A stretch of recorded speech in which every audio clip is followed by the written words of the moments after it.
Despite the phenomenal success of his first animated series, Beavis and Butt-head, about the misadventures of the titular characters, which originally ran from 1993 to 1997 on MTV, Mike Judge's second animated series, King of the Hill, had a shaky start. Although Fox expressed interest in Judge's original pitch, the network was uncertain about the idea of an animated comedy series set in the South that revolved around realism. Yep. Ultimately, after teaming up with Greg Daniels, who had previously written for classic TV series such as Seinfeld and The Simpsons, Judge would produce one of the greatest series, animated or otherwise, to ever air on television. The thing that made King of the Hill so engaging and relatable was how the show managed to make two-dimensional characters so realistic in regards to their emotions, motivations, obsessions, and, perhaps most of all, their misadventures as they dealt with often ridiculous first-world problems. I checked this morning, and there was water in the exhaust. And when it came to taking an everyday problem and making it entertaining and sometimes even poignant, the show was known for its inventiveness. There's few other episodes of the series that epitomize the creativeness that made King of the Hill great than the 7th episode of the 4th season, Happy Thanksgiving, which first aired in November 1999. In the installment, Hank, his family, and his friends are stranded at an airport the night before Thanksgiving. We regret to inform you that the bad weather has forced the delay of your flight. But my daddy's on a day pass. Certainly, the idea of being stuck at a terminal on a holiday had been done numerous times before in a variety of sitcoms. But King of the Hill still managed to take the potentially boring cliched premise and, thanks to the show's distinct characters combined with the clever writing and performances, make the stuck-in-transit sitcom trope truly their own.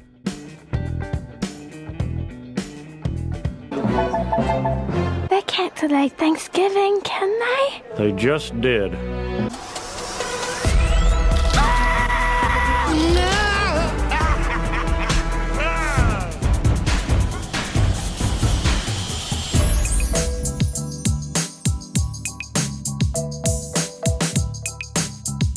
Happy Thanksgiving begins as Hank, Dale, Bill, and Boomhauer stand in the alley while Hank smokes a turkey for Thanksgiving.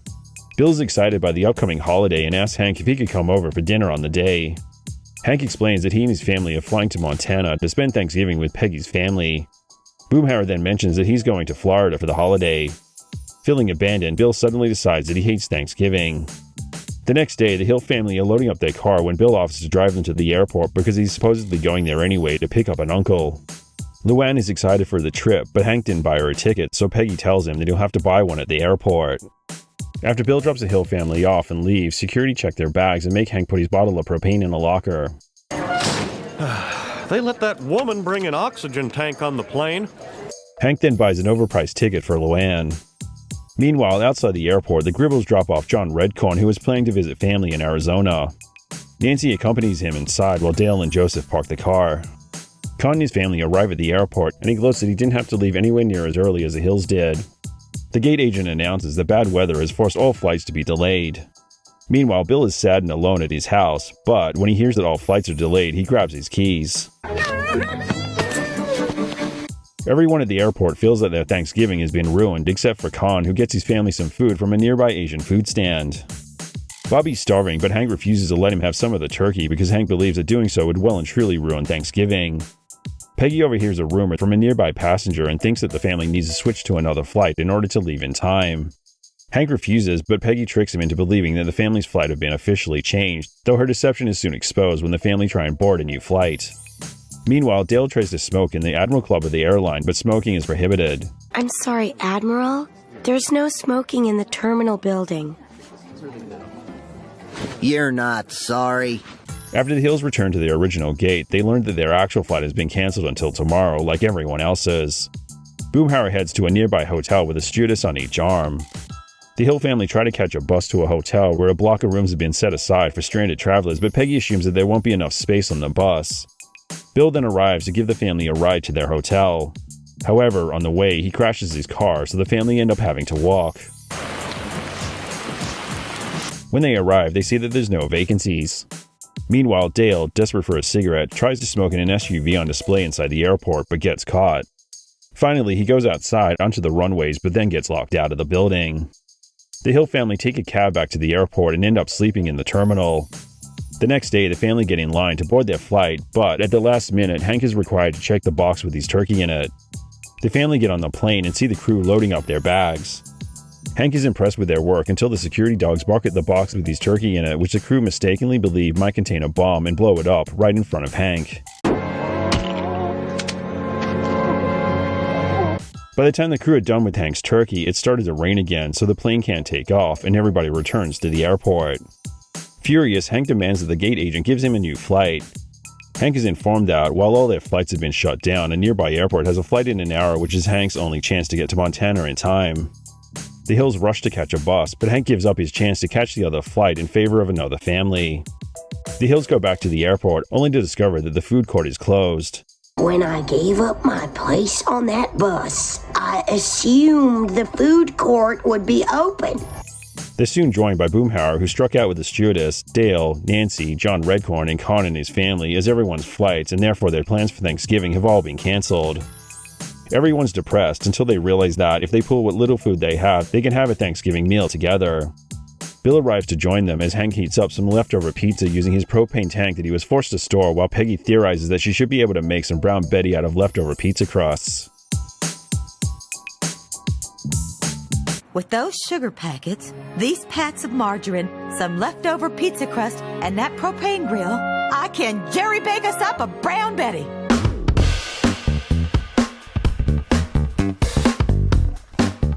The Happy Thanksgiving episode was written by Alan Cohen and Alan Friedland, while it was directed by Martin Archer.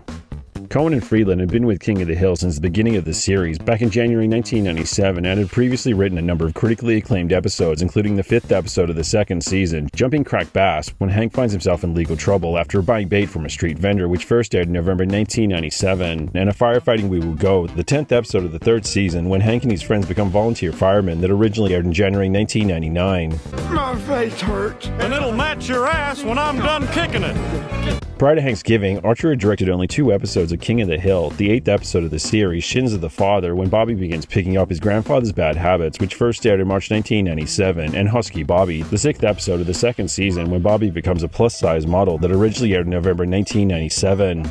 Dad, a man took pictures of me. What? Strangely, despite helming 3 of the best episodes of the entire series, as of November 2024, Happy Thanksgiving is, inexplicably, the last thing Archer ever directed, as he later decided to focus his attention on character design and storyboarding instead. Despite walking away from directing, Archer left the profession well and truly on a high note. The Happy Thanksgiving episode is very much of its time, as a lot of what the characters get away with would never happen in a post-9/11 world, especially in relation to Hank's turkey and how the crew members react to a potential bomb, combined with the fact that Hank screams the word bomb while on a plane, yet suffers no consequences. But having said that, even all these years later, Happy Thanksgiving still perfectly encapsulates the experience of being stuck at an airport during the holidays that many families have experienced, especially when it comes to the wasted hours, intense boredom, growing frustration, and, most of all, the overwhelming sense of helplessness. Ultimately, for an episode that's only 23 minutes long, the combination of Cohen and Friedland's writing, along with Archer's direction, made the most of every second of screen time, as each scene, situation, and piece of dialogue is a celebration of the show's characters and their unique personalities and circumstances, such as Dale's sense of entitlement that only serves to make things worse for himself, Con's arrogance and opportunism mixed with genuine compassion when it matters, Bill's strange, needless, and futile lies about his uncle, Hank's selective patience juxtaposed with his misplaced outrage, and Peggy's unwavering confidence in her brown Betty making abilities. Then there's John Redcorn, who, despite his limited dialogue in the episode, has one of the best lines of the installment, with a voice actor behind the character, Jonathan Ross, delivering the line with a perfect balance of anger, resignation, and heartbreak. Hey, do your people even celebrate Thanksgiving? We did. Once. From the very start of the series, King of the Hill separated itself from other animated shows by remaining grounded in reality, as it primarily focused on situations and struggles that real people faced in their day-to-day lives. Mr. Hill, you have no ass. And the strength of the show, due to this approach, are well and truly on display in Happy Thanksgiving.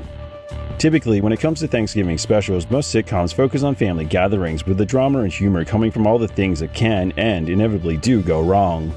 It hurts to talk, so I'll just say one thing. You never do anything right. Conversely, Happy Thanksgiving focuses on the journey to a family gathering and the inherent comedy gold of the relatable, nightmarish situation of being trapped at a busy airport.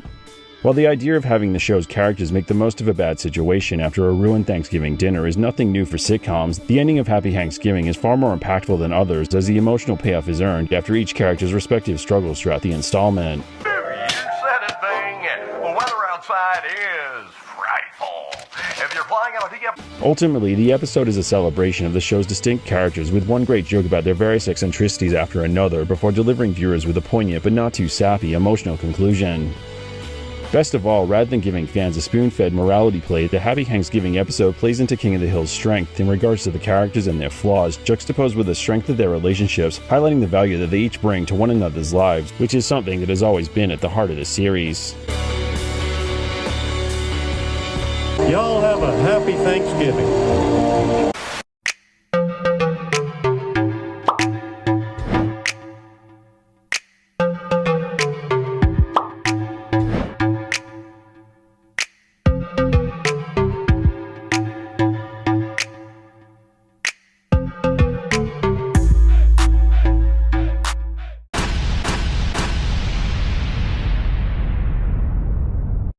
You're not sorry.